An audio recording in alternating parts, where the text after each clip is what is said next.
Shalom, berjumpa kembali dalam program Sapaan Harian GKJ Manan Surakarta. Hari ini kita akan merenungkan tentang pekerjaan dan pelayanan. Apakah dalam kita bekerja merupakan bentuk pelayanan kepada Tuhan? Sebelum kita mulai, mari kita berdoa. Ya Tuhan, saat ini kami hendak mendengarkan salah satu bagian dari firman Tuhan. Tuhan, mari Engkau yang tuntun kami, Engkau berkati kami, supaya kami dapat mendengar apa yang Engkau kehendaki dalam kehidupan kami. Mari Engkau yang tuntun kami Tuhan. Di dalam nama Tuhan Yesus kami berdoa. Amin. Bapak, Ibu, dan Saudara terkasih, ada orang yang membedakan pekerjaan dan pelayanan seakan-akan pelayanan adalah sesuatu yang mulia, sedangkan pekerjaan tidak. Orang-orang ini berpendapat bahwa pelayanan adalah melakukan sesuatu untuk Tuhan, sedangkan pekerjaan adalah melakukan sesuatu untuk diri sendiri. Apakah memang benar bahwa Alkitab membedakan keduanya? Marilah kita perhatikan apa yang dikatakan oleh firman Tuhan tentang pelayanan.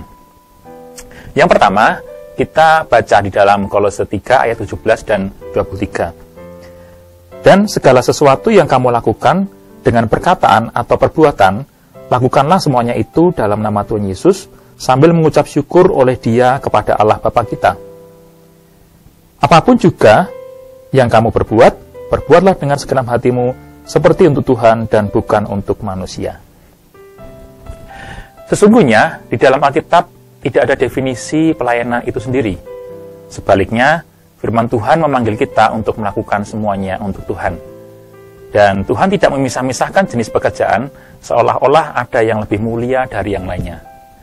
Kita dipanggil untuk melakukan segalanya dalam nama dan untuk Tuhan Yesus. Inilah definisi pelayanan yang seluas-luasnya. Jadi, siapapun yang melakukan tugasnya seperti untuk Tuhan, sesungguhnya ia telah melayani Tuhan, sebab ia melakukannya bagi Tuhan.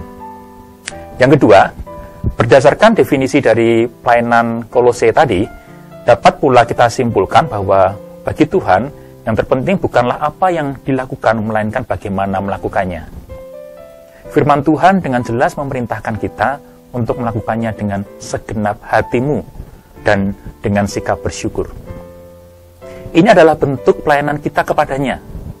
Sebaliknya, apapun itu yang kita kerjakan, bahkan hal yang terkait dengan pekerjaan gerejawi, bila kita melakukannya tidak dengan segenap hati dan tidak dengan sikap bersyukur, itu bukanlah pelayanan. Kemudian yang ketiga, kendati demikian, Tuhan memisahkan sebagian orang untuk melayaninya secara khusus. Di Perjanjian Lama, Tuhan memilih Bani Lewi sebagai pelayannya yang secara khusus melakukan tugas imamat, sedangkan di Perjanjian Baru, kita mengenal para rasul yang dipanggil untuk pelayanan firman Tuhan dan doa. Pemisahan ini adalah untuk menolong para rasul untuk lebih dapat memusatkan pikiran dalam doa dan pelayanan firman. Jadi, para pelayan khusus ini memang dipanggil untuk meninggalkan pekerjaan lainnya agar dapat memusatkan pikiran dan segala tenaga mereka untuk pekerjaan Tuhan. Yang keempat, sungguh pun demikian, sejarah menunjukkan bahwa Tuhan tidak membatasi diri dan pekerjaannya hanya pada pelayanan khusus ini. Di Perjanjian Lama kita mengenal begitu banyak nabi yang dipanggil Tuhan, seperti Yesaya, Yeremia, Mika, Elia, Elisa, dan lainnya. Di Perjanjian Baru, kita pun mengenal Paulus, Aquila, dan Priscilla, yang juga adalah pembuat dan penjual tenda. Ke-12 murid pun sesungguhnya bukanlah bagian dari pelayan dari Bani Lewi. Mereka adalah orang biasa yang dipanggil untuk meneruskan pekerjaan Tuhan Yesus. Dari sini, kita pun dapat melihat sebuah pola. Apabila pelayan khusus Tuhan tidak menjalankan fungsinya, maka Tuhan segera memakai kelompok awam untuk melakukan pekerjaannya. Itu sebabnya di dalam Alkitab tertulis jauh lebih banyak nabi daripada imam. Dan dari ke-12 murid Tuhan, tidak ada satupun yang berasal dari kelompok imam. Singkat kata, Tuhan memanggil dan memakai siapapun yang bersedia dipakainya. Yang kelima, sebagai kesimpulan, yang menjadikan seseorang pelayan atau bukan, ya, itu adalah hatinya, bukan jenis pekerjaannya.